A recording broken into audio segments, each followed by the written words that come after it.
বাড়ি থেকে আসছে কাঁচকলা। এই কাঁচকলা সিদ্ধ করলাম, এখন এই সারোয়াতে ভর্তা করলাম, খুব টেস্ট হয়েছে। এখন এই সারোয়া থেকে ভর্তাগুলো সরাই, এখানে আমি ভাত মেখে খাবো। সারোয়াতে ভাত মাখার স্বাদে আলাদা এবং খুব টেস্ট। যারা সারোয়াতে একবার ভাত মেখে খেয়েছে তারাই এর টেস্ট বুঝবে। আমি আর ভর্তা মর্তা কিচ্ছু নিব না, এই সারোয়াতে আমি ভাত নেব। ভাত নিয়ে আমি এই সারোয়াতেই খাবো। আমরা মহিলারা বিশেষভাবে উত্তরবঙ্গে যারা আমরা এই সারোয়াতে ভর্তা করি, শেষ সময় কিন্তু আমরা এই সারোয়াতেই ভর্তা করে সারোয়াতে ভাতটা মাখাই খাই। এই সারোয়াতে ভাত মাখার স্বাদটা এত বেশি যে আসলে আমরা খুব টেস্ট বুঝি।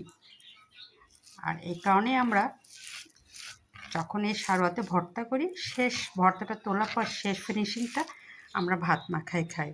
যেমন এই ধরুন আমি কলা ভর্তা করেছি, ভর্তা তুলেছি, বাকি ফিনিশিং আমি এই ভর্তা আর ভাত একসঙ্গে এটাতে মাখাই খাবো।